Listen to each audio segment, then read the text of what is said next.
All right, what's up, everybody? We are back here again for week number 4 of college football and week number 4 of the Backyard Bookies.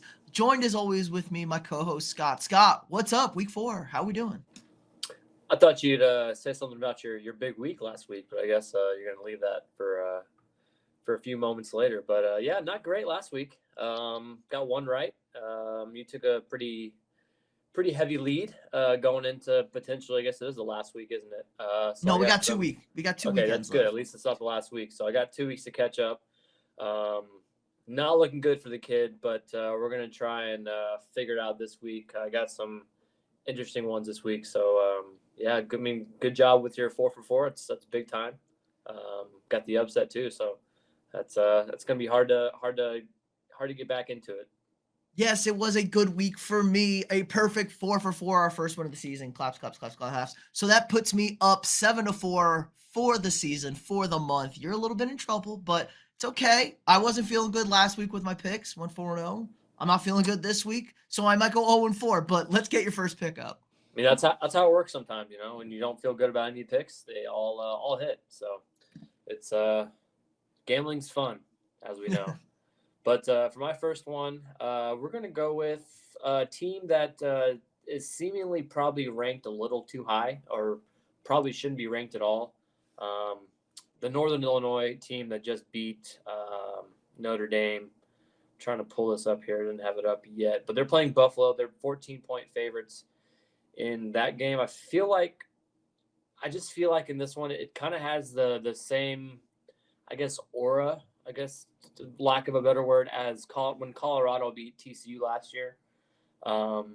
Automatically, they jumped into the rankings. I think they're top 20 right away just because they beat, a TCU team at home. I think this Northern Illinois team, they went on last week to, go on those interviews and talk on ESPN, and the head coach was on every program and talking about his team, and not saying that they're not going to be ready for this game. They are playing Buffalo.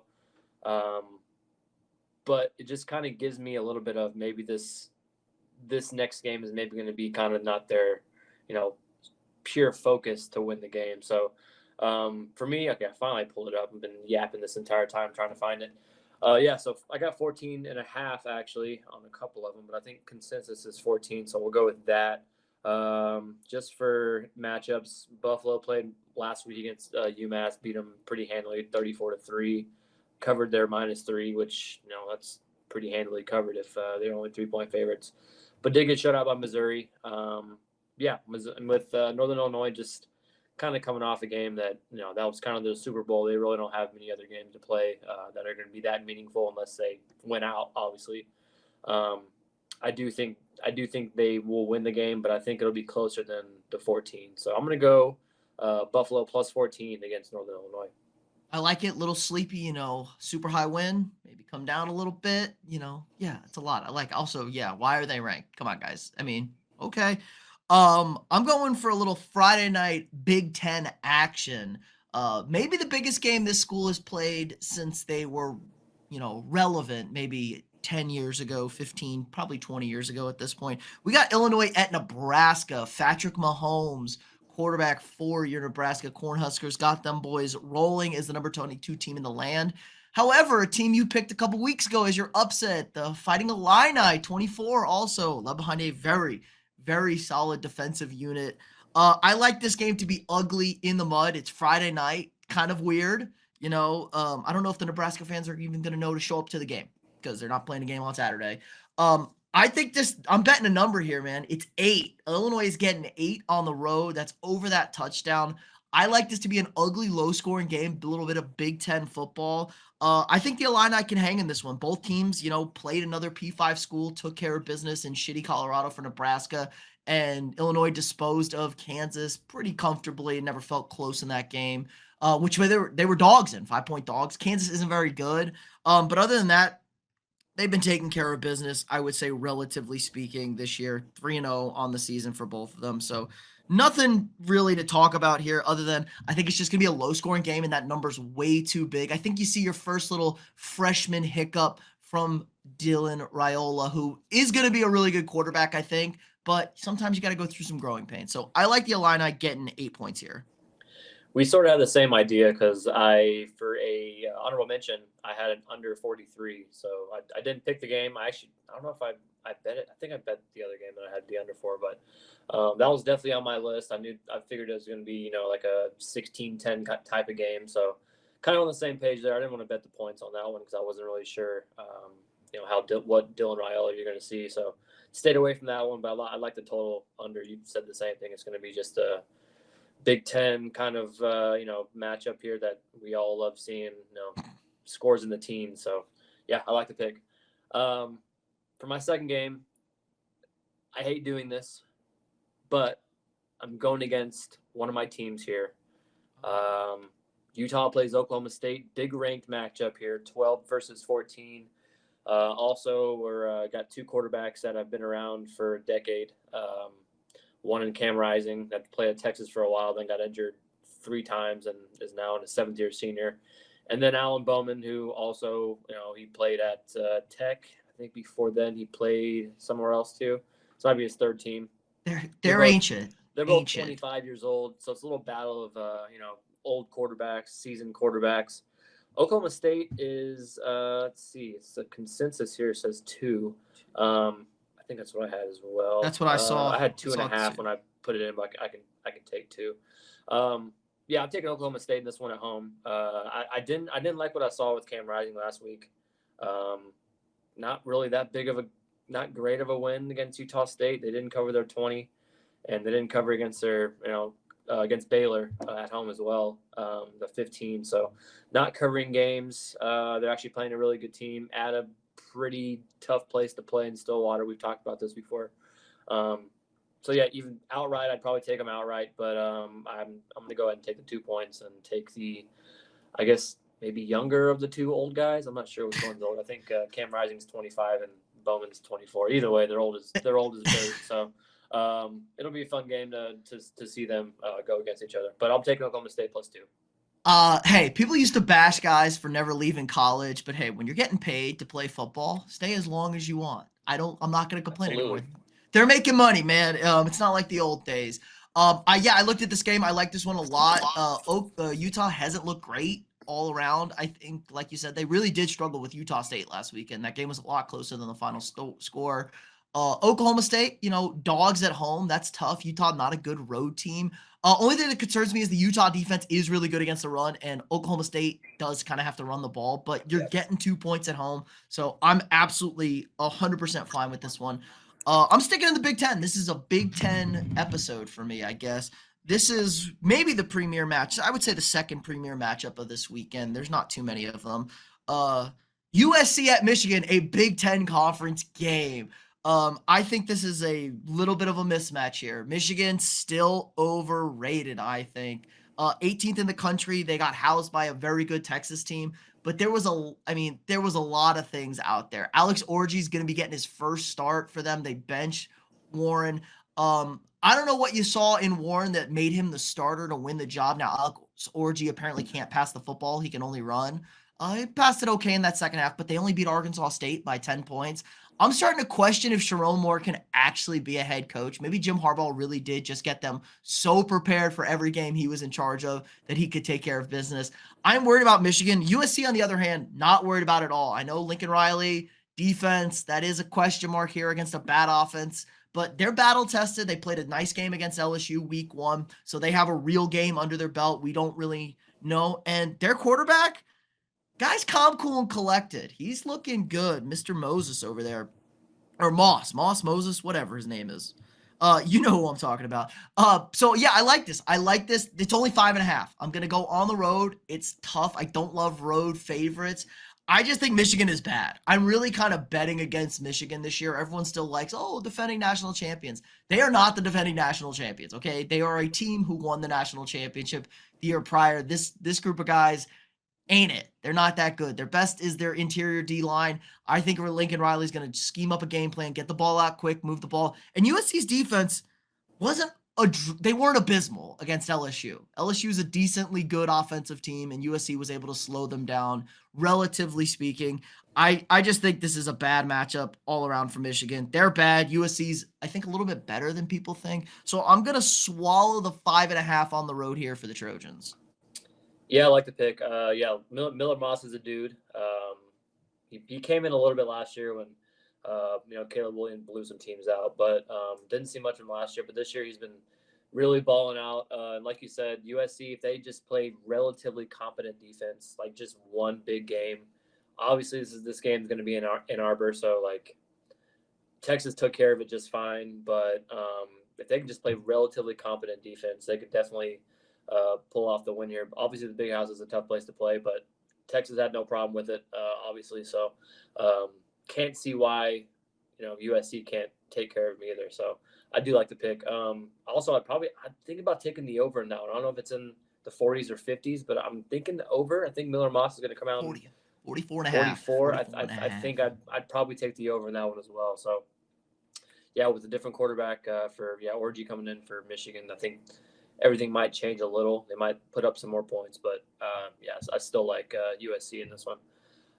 For my third one, I love picking this team because I love to hate them. I think we all love to hate them, but not going to pick against them or for them. Baylor, Colorado, they're playing in Boulder this week. I looked at the number. I tried to think of a number in my head what I thought it was going to be for the total. I was thinking in the mid in the mid 40s. When I looked at it, it said 51.5. I'm like, yeah, I'm doing that. I actually got 53.5 when I took the bet earlier today in Chicago. So I'm going to take 53.5 because I actually bet it with money. So I'm going to take that. I think that's way too much. I think this is just going to be a struggle up and down the field. Both teams, first two games, both unders. Baylor 31-3 against Air Force, that under the 40.5. And then, like I said, Utah, they played Utah as a pretty low scoring 23-12. Then Nebraska and Colorado State, those are both unders for Colorado as well. So just kind of a trendy game. I would also love Colorado just to lose the game outright. That'd be awesome.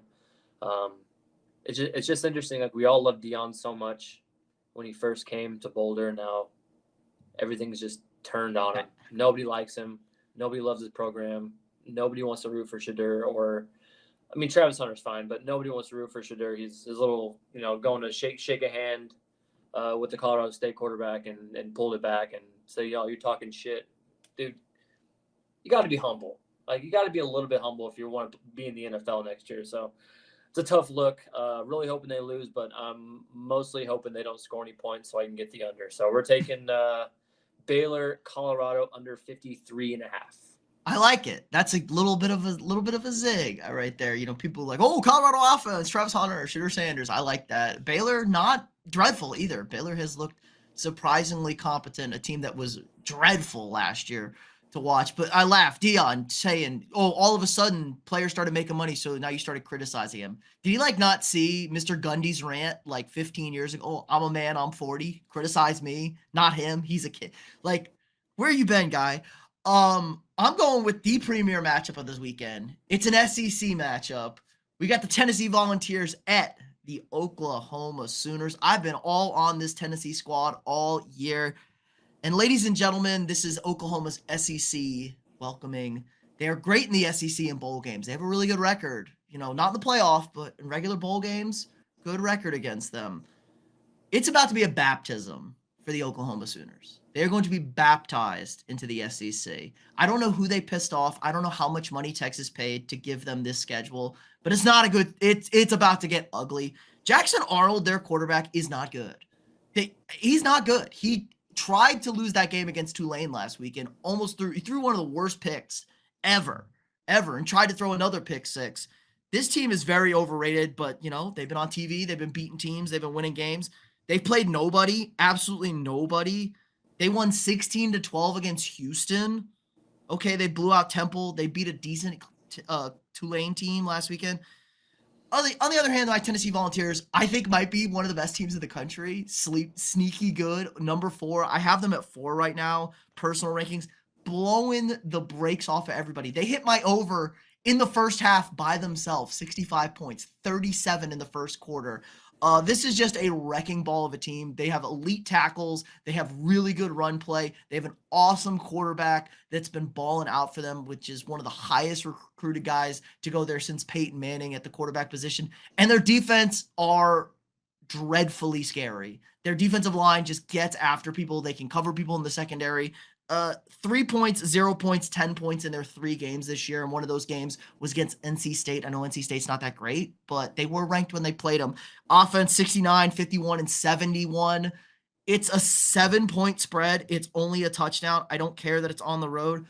Oklahoma's getting the brakes beat off them this weekend. This is going to be a little SEC welcoming. Oh, you guys think you can hang in this conference?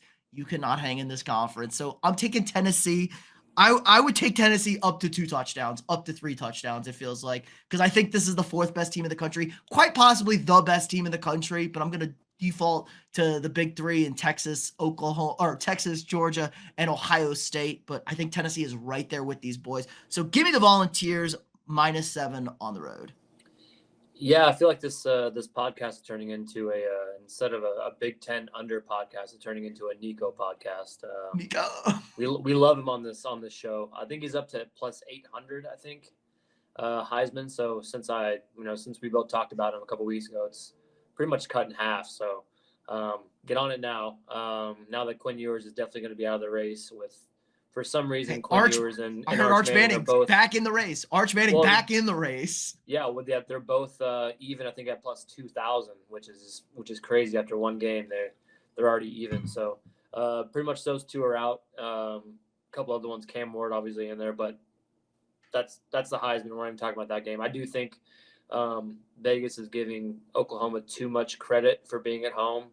7 points does seem like not nearly enough. First real big SEC matchup against a powerhouse who put up 80 points, whatever it was against them. Obviously, only 71 last week. Obviously, Kent State's the worst program in NCAA history, but putting up 70 against anybody's and putting up a shutout too is also pretty. It's pretty spectacular. So I do like the game. I do like Nico, and I do like them to win by 7. So I like the pick. All right, give us some honorable mentions and then your dog. All right, so just quick ones here. I think this game might be tomorrow on Thursday. I just had Utah State -6 at Temple. I thought about betting it whenever I got through Chicago today, but decided not to.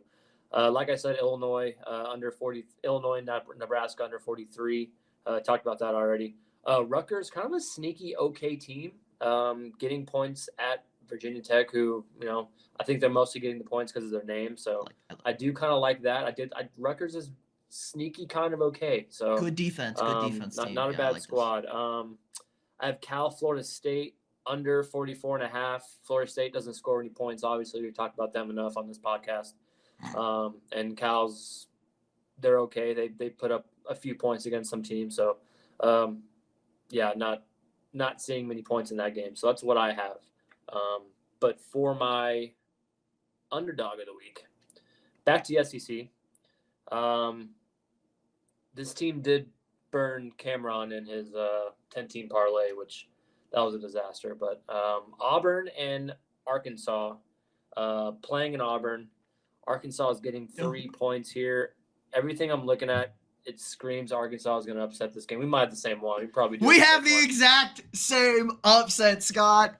That doesn't help me at all. I can pick another game just to. I'll pick another. I can't do that. I can't do that now. It's fine.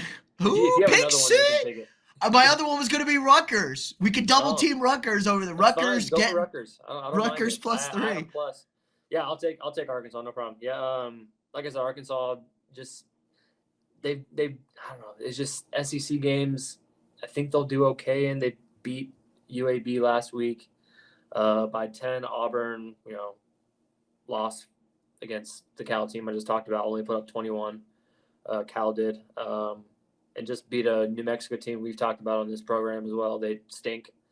So yeah, just really only getting 3 here. I feel like an upset could be on the horizon for War Eagle. So honestly, just looking at the numbers and looking at looking at scores and stuff, I do like Arkansas plus 135 to get it done in Auburn. Yep. I'm all over the pigs in this one. I like you said, Auburn kind of not impressive. Bad loss against Cal. The bottom of the SEC has been bad this year. Arkansas, they were in a little bit of trouble against UAB, but they took care of business. I think this is just an ugly game. This feels like a live dog. As well. Like I talked about Rutgers. I like Rutgers a lot. We're just going to be giving out dogs here, I guess, at this point. I'm not going to change it. We're going with Arkansas here. So for the points purposes of the bet, but Rutgers live dog, I said +3. For honorable mentions, I had USF getting 16.5 at home against Miami. I think this could be a little bit of a trap game for the Canes. USF very frisky against Alabama for a good chunk of that game. They run the football really well. They could shorten this game. But if Miami is the real deal, they will cover this spread. So I think we're going to learn a lot about Miami this weekend. Hurricane teams in the past have kind of shit the bed in these we should blow this team out, and then they lose in this long meteoric rise. Who else do I like? Indiana, 28.5. The half I don't love, but Indiana's a team to keep your eye on. Indiana, legit Big Ten title hopes. Their schedule is not tough whatsoever. I think they play Ohio. I think Ohio State's their one tough game.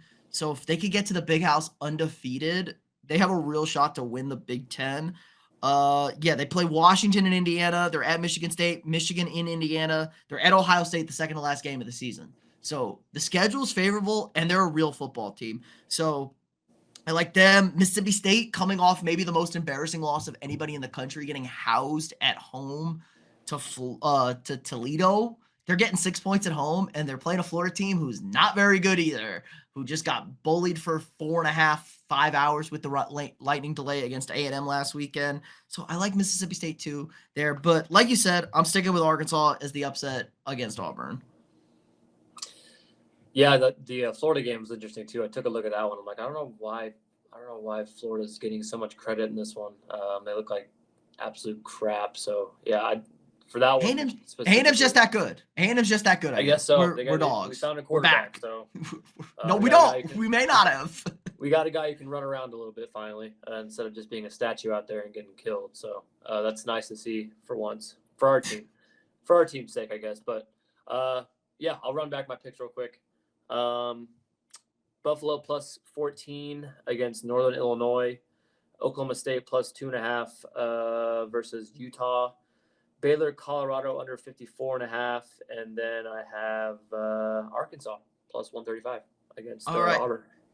I like it. Mine, Illinois plus 8 on Friday night against Nebraska. Should be a good defensive Big Ten matchup. USC minus 5.5 at the Big House in a Big Ten matchup. Should be a Rose Bowl, but it is a Big Ten conference game. Tennessee minus 7 at Oklahoma, giving Oklahoma a baptism into the SEC that will be more like a bloodbath. And Arkansas plus 135 against War Eagle on the road.